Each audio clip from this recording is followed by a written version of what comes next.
श्री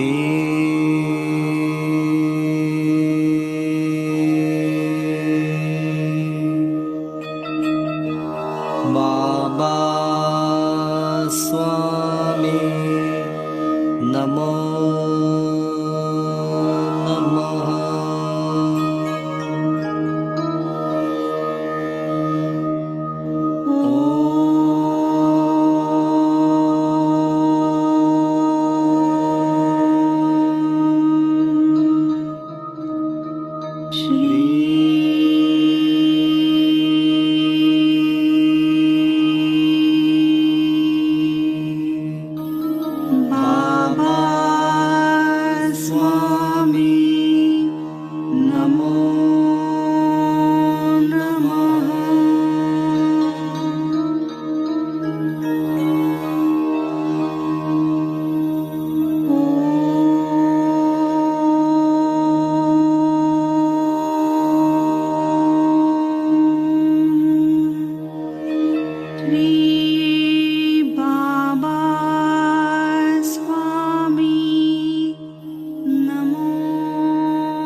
सभी पुण्यात्माओं को मेरा नमस्कार।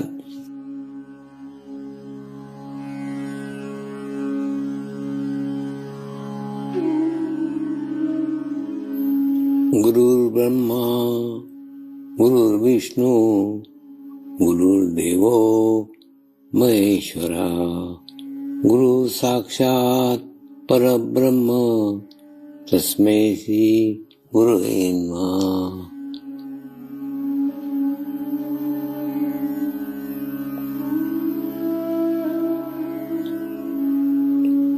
ध्यान की उस स्थिति में जाएंगे जहाँ शरीर भाव पूर्णतः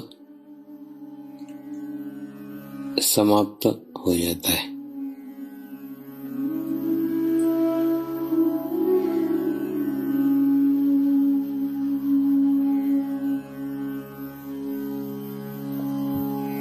अपने पूरे शरीर को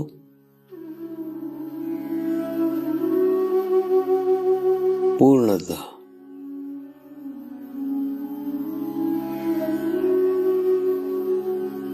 शिथिल छोड़ देंगे,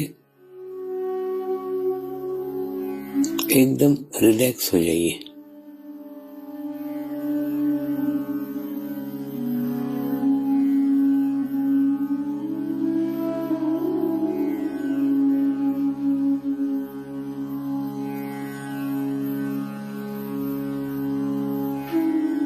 मेरे साथ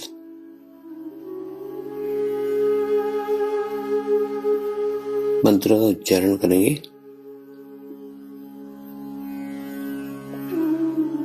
मैं एक पवित्र आत्मा हूँ।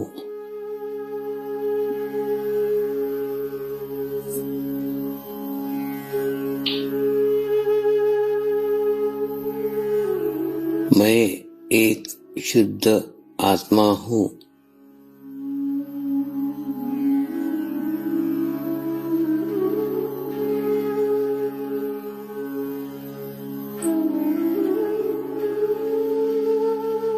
मैं एक पवित्र आत्मा हूँ।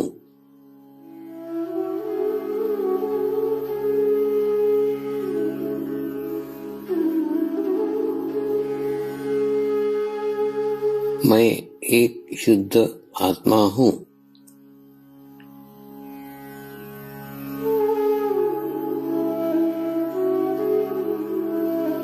मैं एक पवित्र आत्मा हूँ।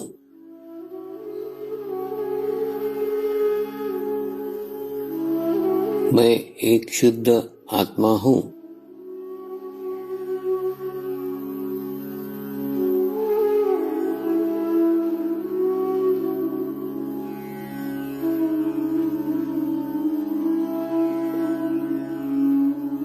अब इसी आत्मा भाव को बनाए रखते हुए गुरु मंत्र का उच्चारण करेंगे।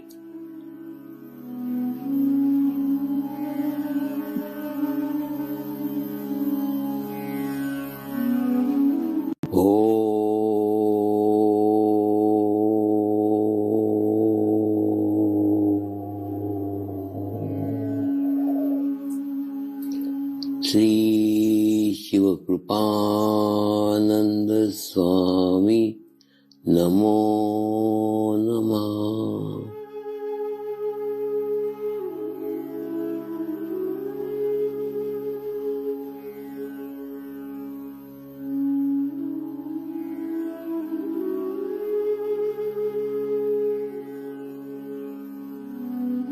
ओम श्री शिव कृपानंद स्वामी नमो नमः।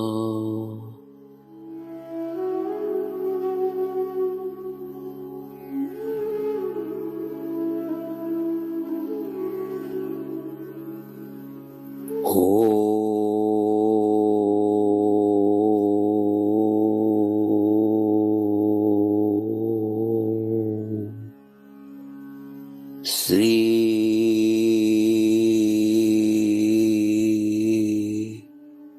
शिव कृपानंद स्वामी नमो नमः।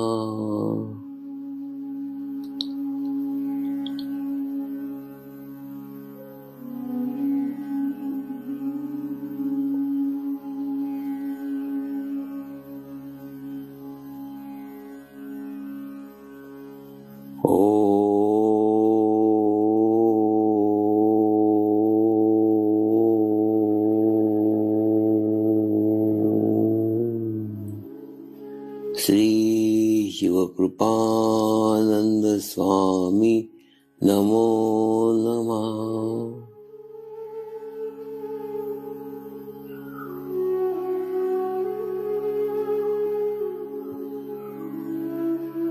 ओम श्री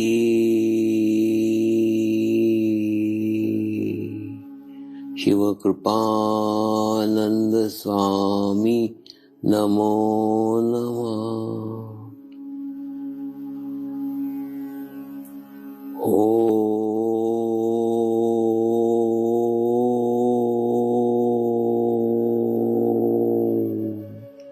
श्री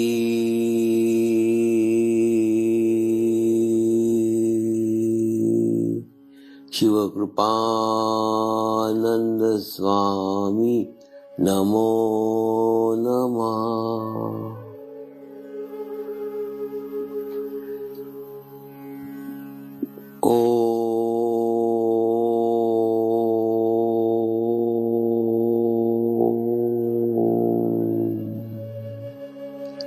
श्री शिव कृपानंद स्वामी नमो नमः।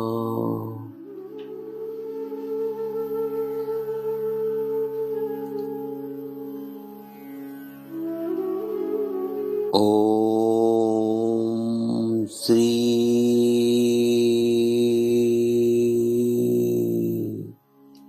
शिव कृपानंद स्वामी नमो नमः।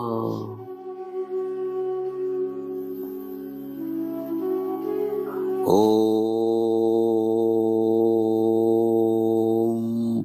श्री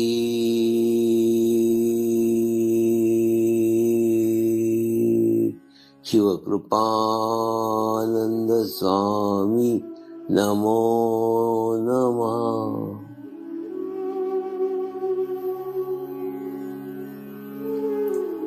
अब आप अपना चित्त सहस्त्रार पे रख के थोड़ी देर के लिए ध्यान में जाएंगे।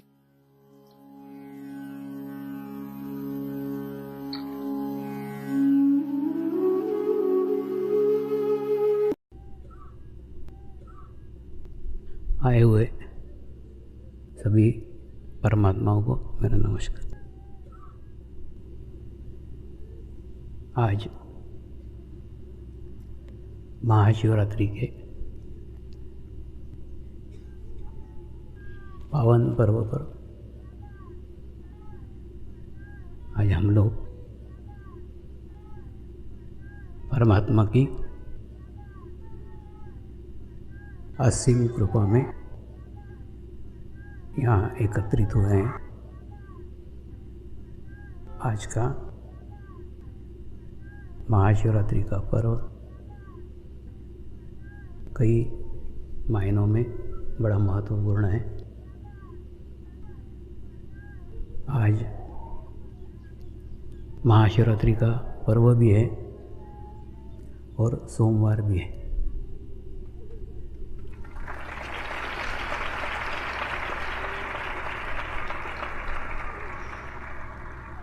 ये दिन जानबूझकर गहन ध्यान अनुष्ठान के पूर्णाहुति के लिए चुना गया था, क्योंकि इस बार का गहन ध्यान अनुष्ठान स्त्री शक्ति के लिए विशेष रूप से था। तो ऐसा त्रिवेणी संगम आज के दिन संपन्न हो रहा है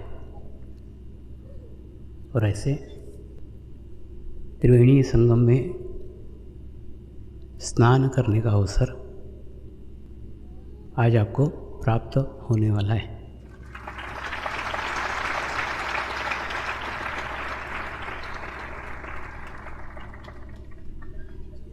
यह अनुष्ठान स्त्री शक्ति के दृष्टि से अत्यंत महत्वपूर्ण था।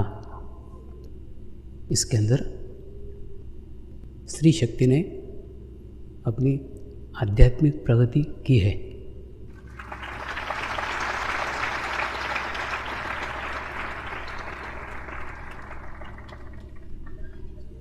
उस प्रगति के परिणाम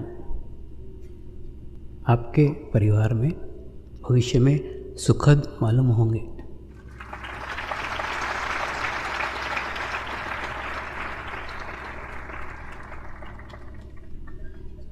जो कार्य हुआ वो अति सूक्ष्म रूप से हुआ। सूक्ष्म रूप से इसलिए हुआ,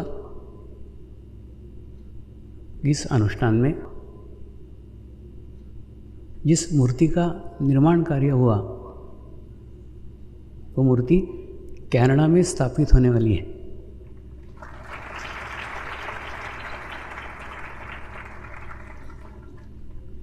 कनाडा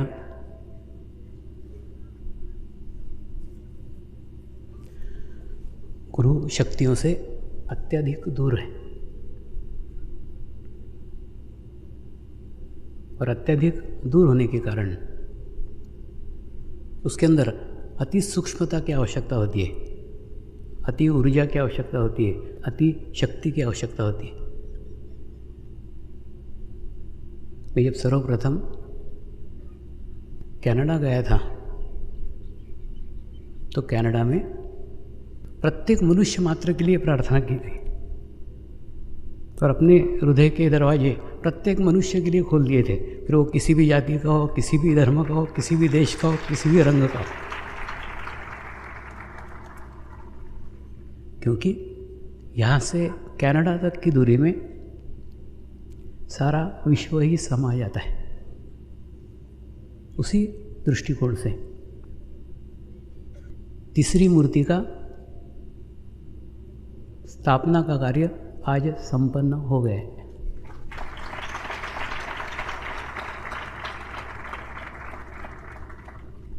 अति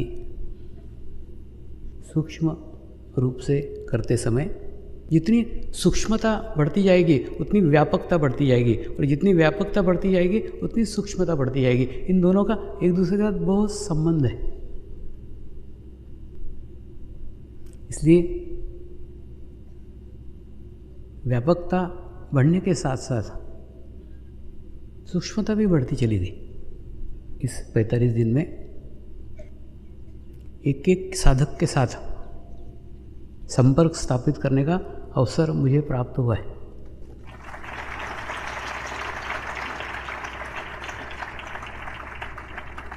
और इसका अनुभव प्रत्येक साधक को इन 45 दिनों में हुआ होगा।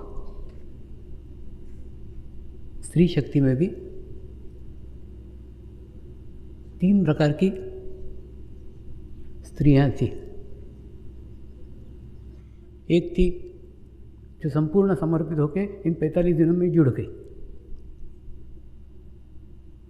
जो जुड़ गई, जो अस्तित्व विहीन हो गई, तो उनके अस्तित्व का और अस्तित्व के भविष्य का कुछ प्रश्न ही नहीं। दूसरी वो स्त्रियां थी जो तात्कालिक रूप से जुड़ गई, सिर्फ इन 45 दिनों में जुड़ी है, बाकी नहीं थी। तब उनको एक स्थिति मिली है, इन 45 दिनों में एक स्थिति मिली है। देखिए, एक गाड़ी को खड्डे में से रोड पे लाना बहुत कठिन है, लेकिन जो गाड़ी रोड पे है उसको धक्का देना आसान है। तो 45 दिनों में एक अच्छी स्थिति आपको प्राप्त हो गई है, उस स्थिति को बनाए रखो, उसको खो मत।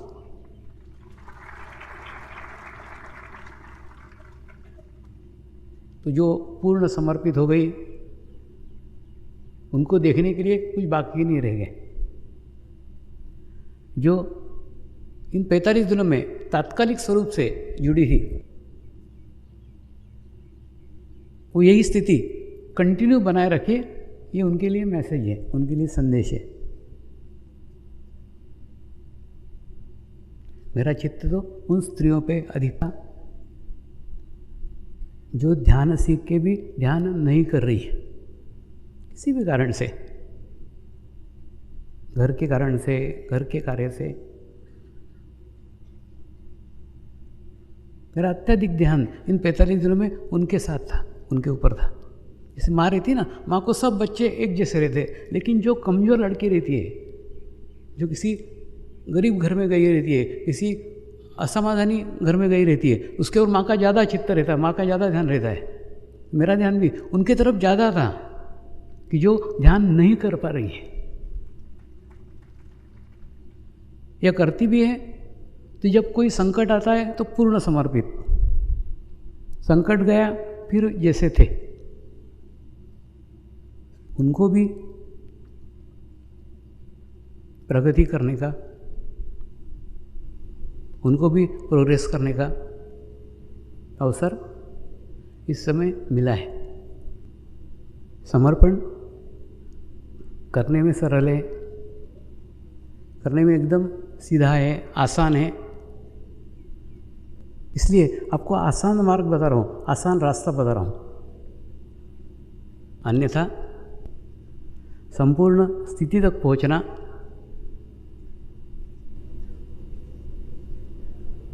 अंतिम लक्ष्य तक पहुँचना अत्यंत कठिन है। आपके साथ अनेकों लोग जुड़े हुए हैं, अनेकों लोग आपसे संबंधित हैं, अनेक लोगों में आपका अटैचमेंट है, बहुत सारे लोगों का आप में अटैचमेंट है। इसको अगर विस्तृत रूप में बताऊं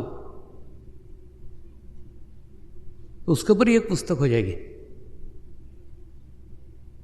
पुस्तक पे से याद आया, हिमालय का समर्पण योग का 3रा भाग भी पूर्ण हो गया।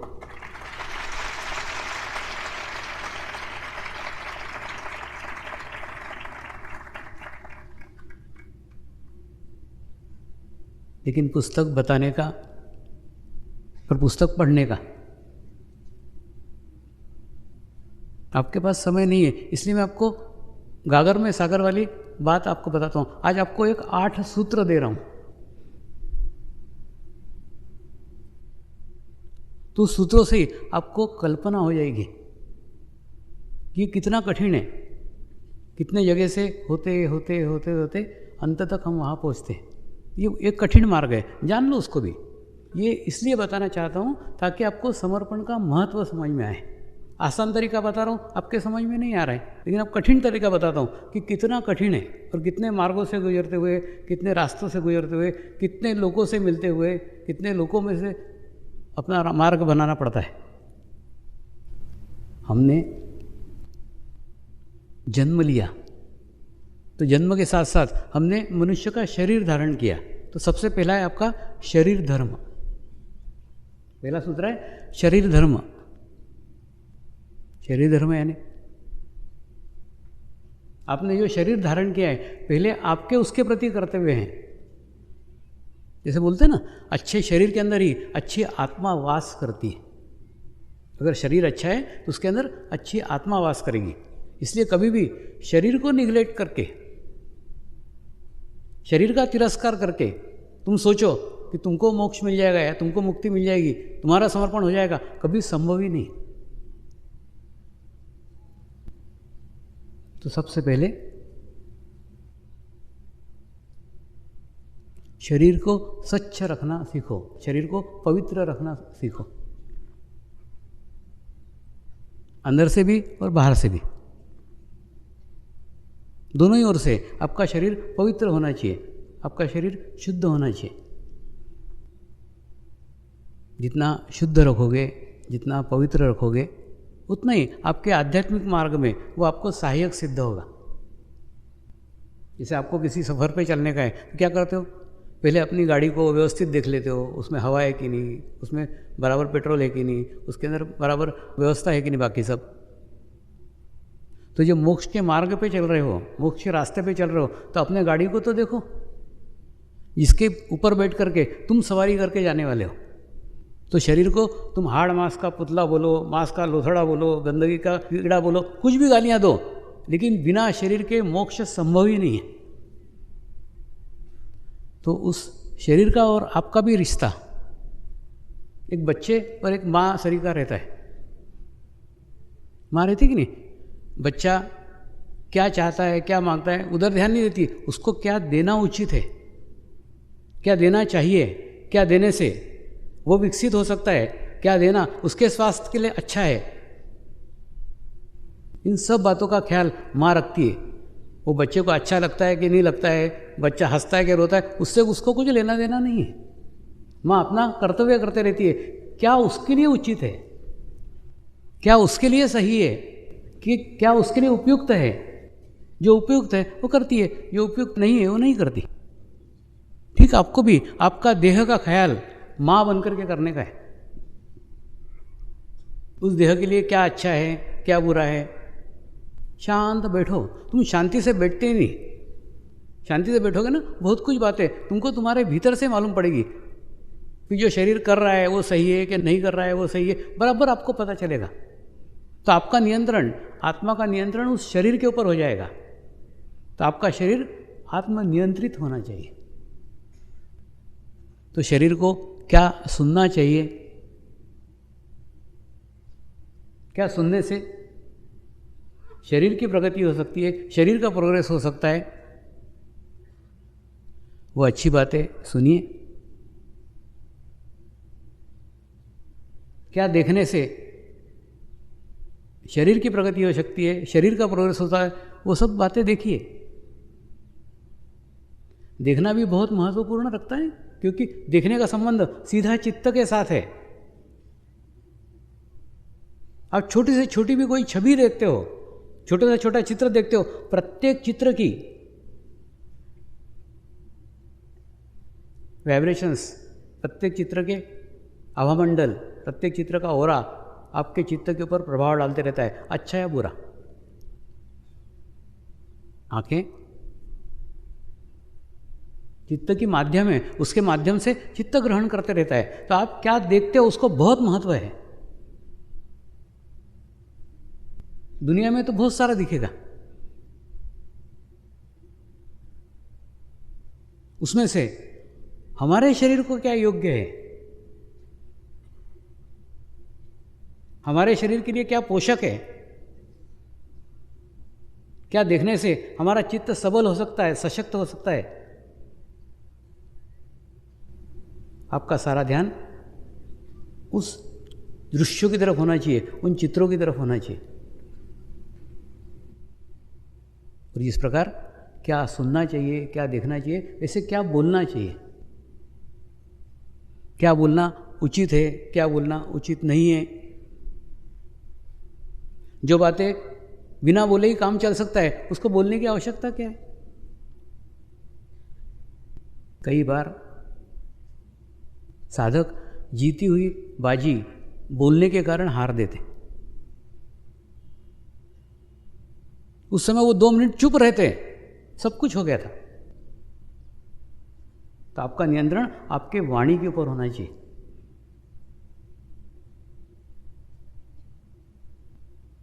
चौथा है, क्या सोचना चाहिए, क्या विचार करना चाहिए। विचार भी इसी शरीर से संबंधित है। मैंने बताया ना, शरीर अंदर से भी स्वच्छ होना चाहिए, शरीर बाहर से भी स्वच्छ होना चाहिए। आपके मन में क्या विचार चल रहे हैं, आप क्या सोच रहे हो, आपके प्रत्येक मन का विचार आपके ऊपर अच्छा या बुरा प्रभाव डालता है। एक एक क्षण आपको अच्छाइयों की ओर लेके जाता है, एक एक क्षण आपको बुराइयों की ओर लेके जाता है। अब आपका ही सोचो ना, कितने निरर्थक विचार हम हमारे जीवन काल में करते रहते, और विचार करके हम हमारे ऊर्जा को नष्ट करते रहते हैं, हम हमारे एनर्जी को नष्ट करते रहते हैं। जैसे मैं बताता हूँ कि नहीं, कि 2 रोटी हम खाते हैं, 1 रोटी का एनर्जी खर्च करते हैं भूतकाल का विचार करने में, 1 रोटी का एनर्जी खर्च करते हैं भविष्यकाल का विचार करने में, और बिना एनर्जी का काम करते हैं। फिर बोलते हैं हमारे काम में हमको सफलता मिलती नहीं। सफलता इसलिए नहीं मिलती क्योंकि उसमें एनर्जी नहीं रहती। खूब अधिक बोलने से हम हमारी ऊर्जा नष्ट करते रहते हैं। उसको संग्रह करना सीखिए, संभाल के रखिए। तो आप क्या विचार करते हैं, ये भी आपके शरीर के ऊपर अच्छा या बुरा प्रभाव डालता है। शरीर शक्ति ग्रहण करने के लिए भोजन के ऊपर निर्भर रहता है। आपके भोजन में आप कौन सी चीज़ें खाते हैं और कौन सी चीज़ें नहीं खाते हैं। आपके शरीर को क्या अच्छा लगता है वो तो छोड़ दो, आप एक आत्मा समझ करके ध्यान रखो ना कि शरीर के लिए क्या उपयुक्त है, क्या शरीर ने खाना चाहिए, क्या शरीर के लिए पोषक है, जो शरीर के लिए आवश्यक है, जो शरीर ने खाना चाहिए, आप उसकी तरफ ध्यान दो। वो क्या मांग रहा है, क्या इच्छा कर रहा है, उधर छोड़ दो। वो तो कुछ भी मांगेगा, छोटा बच्चा नहीं रहता, कुछ भी मांगेगा तो क्या माँ देती है कि उसको? जिस प्रकार एक माँ अपने बच्चे का ख्याल करती है, वैसे आपके आत्मा ने आपके शरीर का ख्याल करना चाहिए। भोजन आपके शरीर के उम्र के अनुसार तय होता है। आपकी उम्र क्या है, आप उम्र के किस पड़ाव में हैं, उस उम्र के अनुसार आपके शरीर की स्थिति होती है और शरीर की आवश्यकता रहती है। खाने के लिए जीना नहीं है, जीने के लिए खाना है। मतलब खाना माध्यम है हमारे गोल तक पहुंचने का, हमारे लक्ष्य तक पहुंचने का, ताकि शरीर बनाए रख सके, शरीर की ऊर्जा बनाए रख सके।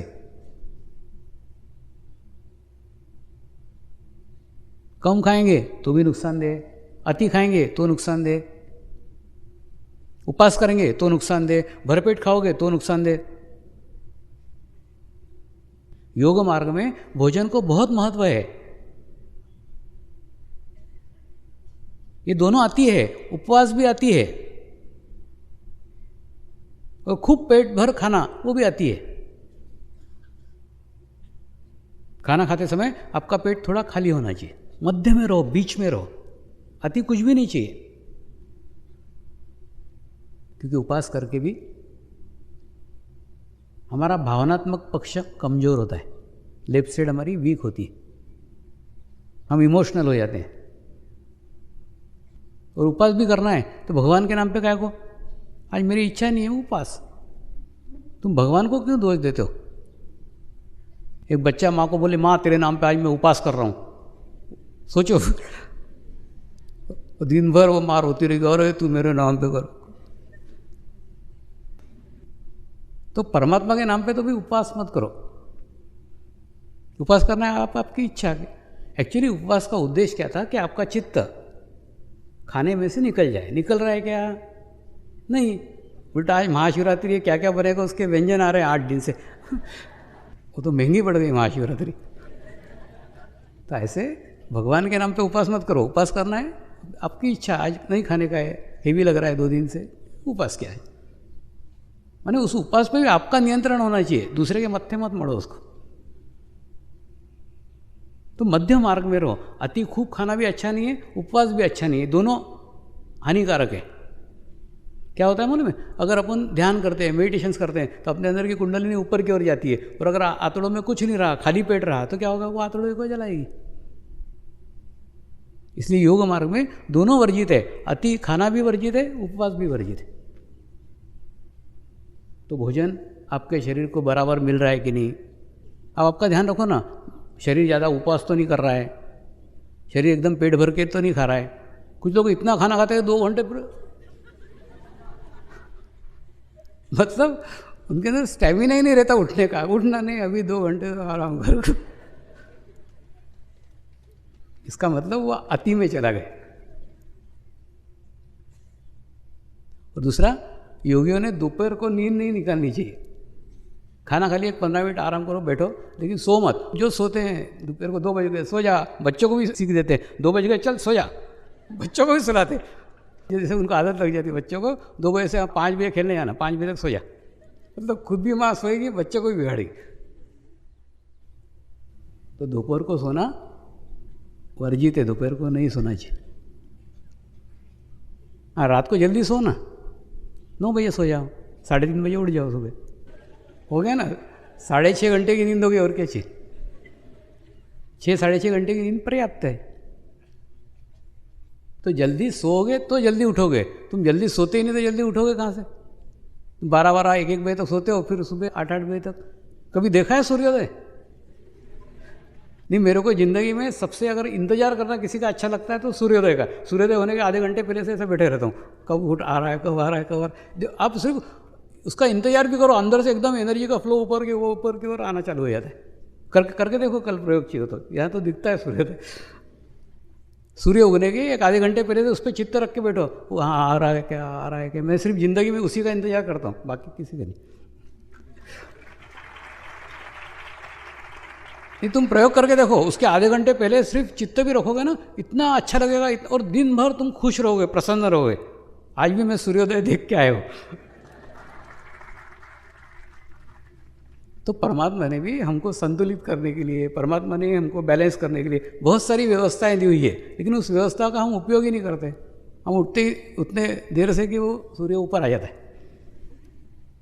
तो उनका सही उपयोग करो। और जिस प्रकार से खाने के ऊपर आपका नियंत्रण होना चाहिए, वैसे विसर्जन संस्थान पे भी आपका नियंत्रण होना चाहिए। आपका पेट बराबर साफ हो रहा है कि नहीं, आपको मूत्र बराबर जा रहा है कि नहीं, पूरा निरीक्षण रखो ना, अपना ध्यान रखो। ये सब विजातीय तत्व हैं। जितने हमारे अंदर की गंदगी हम साफ करने में सफल रहेंगे, उतना हमारे अंदर का नेटवर्क अच्छा है। और उसके बाद में, उसके कारण आप संतुलित रह पाओगे, आप बैलेंस रह पाओगे।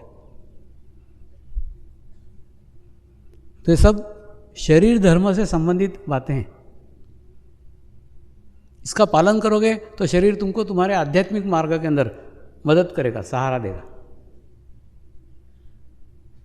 तो आज आप सोच रहे होंगे कि स्वामी ने नए नए बखेड़े कहाँ से चालू किए, अभी तक तो कभी नहीं बोले थे। ये इसलिए बोले कि मैं सोच रहा हूँ कि अब तुम जरा बड़े हो गए हो, तुमको कुछ बातें बताओ। होता है कि नहीं? छोटा बच्चा रहता है तो सब उसका सहन कर लेते, बड़ा रहता है फिर उससे अपेक्षा करते इसके आगे और जाना चाहिए, उसके आगे और जाना चाहिए। तो वैसे तुमसे भी मैं अपेक्षा कर रहा हूँ कि अब कुछ आगे की प्रगति करो, आगे का प्रोग्रेस करो। अब तुम बड़े हुए हो कि नहीं, तुम ही जानो। तो पहला जो सूत्र है वो शरीर धर्म का पालन करो। जो परमात्मा ने हमको शरीर दिया हुआ है वो मोक्ष पाने के लिए है, तो उसका सही इस्तेमाल करो, सही प्रयोग करो। और दूसरा धर्म है मनुष्य धर्म। मनुष्य धर्म यानी हम मनुष्य योनि में पैदा हुए हैं, इसलिए हमारे साथ जो धर्म लेके हम जन्मे हैं वो मनुष्य धर्म है। घोड़े के पिल्ले होते तो तेज दौड़ना हमारा धर्म होता, कुत्ते के पिल्ले होते तो वफादारी से रहना हमारा धर्म होता। जिस योनि में आएंगे उस योनि का धर्म हमारे साथ जुड़ जाता है। यही धर्म लेके हम आए हुए हैं। तो मनुष्य धर्म का पालन करना सीखो, यानी पहले इंसान बनो, पहले मनुष्य बनो। मनुष्य बनोगे तो मनुष्य से आगे की यात्रा है, नश्वर से ईश्वर तक की यात्रा है। और ये नश्वर से ईश्वर तक के ये 8 सूत्र है। शरीर नाशवान है, लेकिन उस नाशवान से उस परमात्मा तक पहुंचने के लिए मार्ग है, रास्ते हैं। वही रास्ते आपको बता रहा हूं। दूसरा, मनुष्य का एक ही धर्म है, प्रेम। कोई भी व्यक्ति क्रूर नहीं है, कोई भी व्यक्ति बुरा नहीं है। थोड़ा अंतर समझने का कोशिश करो। कई बार आप देखते हो एखादा बस का ड्राइवर बस लेके चलता है और सामने छोटा सा भी एक बच्चा आ जाता है, उस बच्चे को बचाने के चक्कर में वो पूरी बस की बस उल्टा देता है और 40 लोग मर जाते हैं उसके हाथ से। मतलब जानबूझ करके एक बच्चे को भी मारना नहीं चाहता।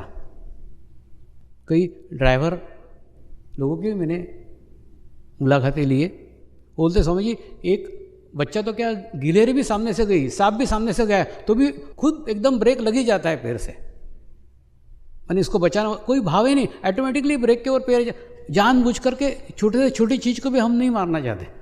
हम नहीं चाहते कि हमारे गाड़ी के नीचे आके कोई गिलहरी भी मरे, कोई सांप भी मरे, कोई चिड़िया भी मरे, कोई कबूतर भी मरे, कोई चूहा भी, कुछ भी छोटा सा छोटा जीव भी नहीं। तो मनुष्य का बच्चा तो बहुत बड़ी बात है। और ये हमको कोई कहता नहीं, ये एक अंदर की मनुष्यता है। ऑटोमेटिकली ब्रेक के ऊपर पैर चला ही जाता है। ये ब्रेक के ऊपर पैर चला गया, इसके ऊपर से मेरे को याद आया, जब मैं पहली बार कनाडा जाने को निकला था तब मैं नगर से मुंबई आ रहा था। और नगर से मुंबई आ रहा था तो नगर और पुणे के बीच में बहुत सारी घाटी है। रोडवेज की बस में बैठा हुआ था और ड्राइवर के पास वाली सीट पे बैठा था क्योंकि मेरे को बाकी जगह नहीं मिली थी। और एक इतना विचित्र दृश्य देखा कि जो हिरन थे ना, वो हिरन सड़क के इस तरफ से जंप करके 7 हिरन ऐसे क्रॉस हुए पूरा, और उन्होंने कहीं भी डामर के रोड को कहीं पैर नहीं लगाया, पूरा ऐसा बस के सामने गए और इतने पास से गए कि एकदम कांच के सामने गए। तो उसने बंदी कर दी गाड़ी एकदम। और वो ड्राइवर बोला मैं 20 साल से गाड़ी चला रहा हूँ इस रोड पे, ये दृश्य मैंने आज तक जीवन में कभी नहीं देखा। हिरन ऐसे जंप कर रहे हैं सामने से। तो मनुष्य का स्वभाव क्रूर नहीं है, मूलतः मनुष्य क्रूर नहीं है। जानबूझ करके वो किसी के नुकसान नहीं पहुंचाएगा, किसी की हत्या नहीं करेगा। अनजाने में हो जाता है, अज्ञानता से हो जाता है, लेकिन जानबूझ करके वो किसी का बुरा करना नहीं चाहता। उस मनुष्यता को पहचानो। तो अगर आध्यात्मिक प्रगति करने की है, आध्यात्मिक प्रोग्रेस बनने की है, तो पहले इंसान बनो, पहले मनुष्य बनो। पहले मनुष्य बनो फिर साधक बनोगे ना। साधक में से मनुष्य नहीं बन सकते, मनुष्य में से साधक बन सकते। अगर हमारा इंसानी पक्ष कमजोर है तो हम अच्छे साधक नहीं बन सकते, अध्यात्म में प्रगति नहीं कर सकते, क्योंकि इंसान धर्म हमारे साथ जुड़ा हुआ है, मनुष्य धर्म हमारे साथ जुड़ा हुआ है। उस मनुष्य धर्म का हम कितना पालन करते हैं, उसके ऊपर ही ये आध्यात्मिक प्रगति निर्भर है। कई बार ऐसे ऐसे अनुभव आते हैं,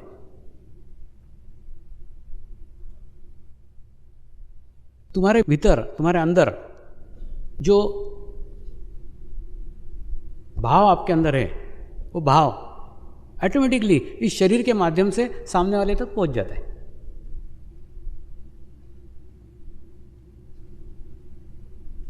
ये मूर्ति का निर्माण जयपुर में हुआ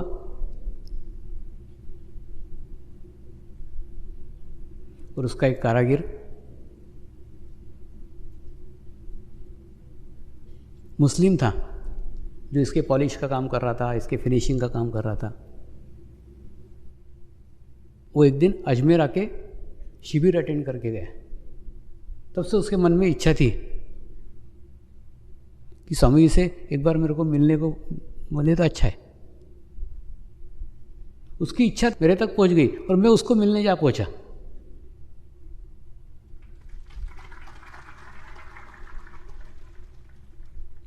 एकदम सामान्य मनुष्य शरीर का व्यवहार रखा, एकदम उसी शरीर का। उसने जो जो कहा वो सब क्या, स्वामी जी आपके साथ एक फ़ोटो खिंचवाने, खिंचवा ले।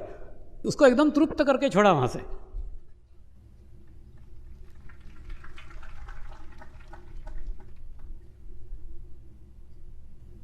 देखो अपने को ना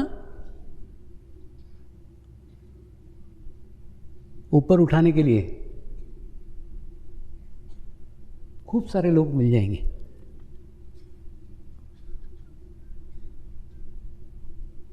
अपनी वाहवाही करेंगे, अपनी तारीफ करेंगे, अपनी प्रशंसा करेंगे, और उस प्रशंसा से प्रेरित होकर अपन अच्छा कार्य करेंगे, ऑटोमेटिकली अपवर्ड अपवर्ड अपवर्ड होते जाएंगे। लेकिन नीचे अपने आप को ही लाना पड़ेगा, आपको नीचे कोई नहीं लाएगा। प्रत्येक मनुष्य को, प्रत्येक साधक को अपने आप को नीचे तक लाना पड़ेगा, जमीन से जुड़ना होगा। ये प्रयत्न आपको ही आपका करना पड़ेगा। होता है थोड़ा प्रयास करना पड़ता है, प्रयत्न करना पड़ता है, लेकिन करना चाहिए। उससे आपका नीचे से जड़ नहीं टूटेगी। हम एक सामान्य मनुष्य हैं, इस बात का ख्याल, इस बात का ध्यान हमको रहेगा ही। और एक मनुष्य समाज में से हम निकले हुए हैं, इसका भी ध्यान रहेगा। इसके लिए मैं कमल के फूल का उदाहरण लेते रहता हूँ।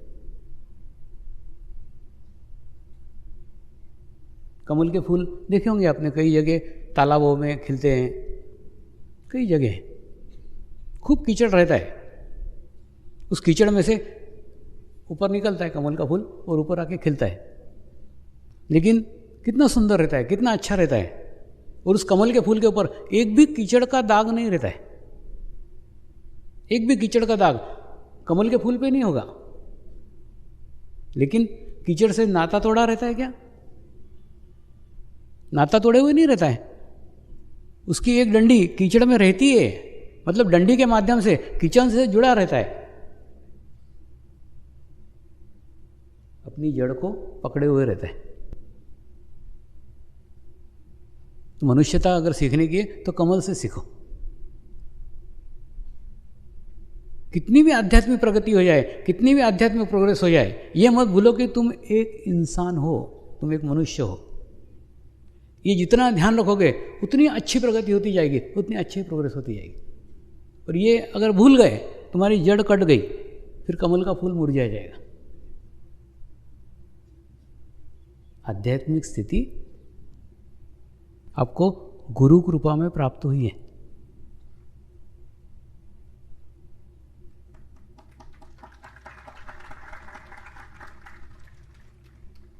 इसमें आपका कोई परिश्रम नहीं है।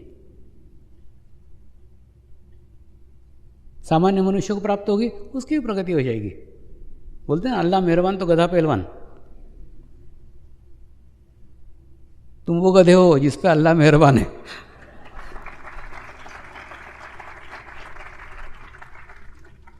लेकिन सब गधे पे अल्लाह मेहरबान नहीं रहता।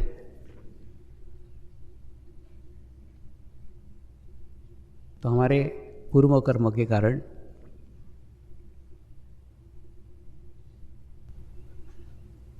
हमको एक अच्छी आध्यात्मिक स्थिति प्राप्त हुई है।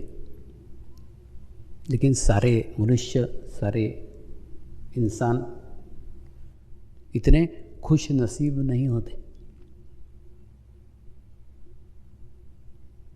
लेकिन हम भी एक इंसान हैं, इसलिए हमारा इंसानों के प्रति दायित्व है। ऐसे होता है कि नहीं? हम मंदिर में जाके पहाड़ी पे चढ़ के प्रसाद लेके आते हैं। घर के बच्चे, घर के बूढ़े बूढ़े वो नहीं चढ़ सकते पहाड़ी पे, तो अपन क्या करते हैं, उस प्रसाद को सबको थोड़ा थोड़ा थोड़ा थोड़ा थोड़ा थोड़ा सब में बांटते हैं। हम भाग्यवान हैं जो पहुंच सके, लेकिन कई अभागे ऐसे हैं जो नहीं पहुंच पा रहे हैं। उनको भी भाग्यवान करना हो तो उनको भी प्रसाद दो।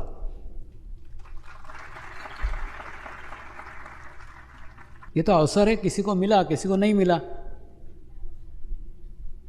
नहीं तो आप में और उनमें कोई अंतर थोड़ी है। जो आप है वो है, जो वो है वो आप है। सिर्फ आपको अवसर मिला है, उनको नहीं मिला, बस और कुछ नहीं। अवसर मिलेगा वो भी हो सकते हैं, लेकिन अवसर नहीं मिला है। तो हमको भी सारे मनुष्य समाज को साथ में लेके चलने का है। साधक नॉन साधक ये भेदभाव मत रखो। आप क्या पैदाइशी साधक थे क्या? अरे बाबा, मैंने आपको मनुष्य से साधक बनाया, आप उनको मनुष्य से साधक बनाओ, लेकिन अंतर रखोगे तो उसके दो परिणाम आएंगे। एक तो आपके अंदर अहंकार आएगा, आपके अंदर ईगो आएगा, जो आपका समर्पण से कनेक्शन तोड़ देगा। दूसरा, सामने वाला आत्मग्लानि में चला जाएगा कि ये कोई 30 मार्क का दिख रहा है, तो तुम्हारे में अहंकार आ गया, उसमें आत्मग्लानि आ गई। प्रतिक्रिया तो एक ही हुई ना। आत्मग्लानि और अहंकार एक ही सिक्के के दो पहलू हैं।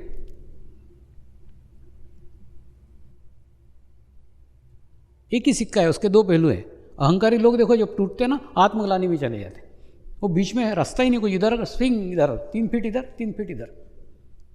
साधकों में भी हो रहा है ये। जिनको थोड़ी अच्छी स्थिति प्राप्त हो जाती है, जिनको एक अच्छा वातावरण मिल पाता है, वो तुरंत अहंकार में चले जाते, ईगो में चले जाते। हम कोई विशिष्ट साधक हैं, हमारी बहुत अच्छी स्थिति है। अलग हो गए। अलग हो गए तो सामूहिकता से बाहर हो गए।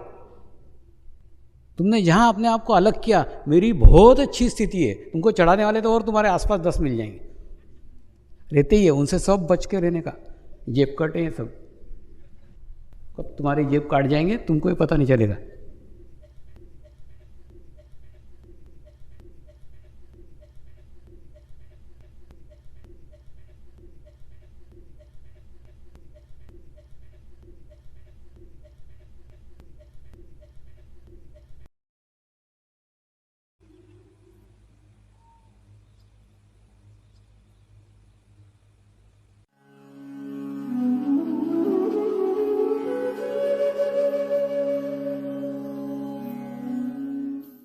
अब हम प्रार्थना करेंगे सभी आत्माओं की आत्म उन्नति हो, आध्यात्मिक प्रगति हो। यही हमारी प्रभु से प्रार्थना है। नमस्कार। जय आत्मेश्वर।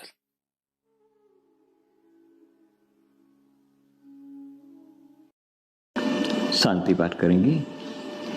ओम द्योः शांति अंतरिक्षगम शांति पृथ्वी शांति रापः शांतिरौषधयः शांति वनस्पतयः शांति विश्वे देवाः शांति ब्रह्म शांति सर्वगं शांति शांतिरेव शांति क्षमा शांतिरेधि। ओम शांति शांति शांति सर्वारिष्ट सुशांतिर्भवतु।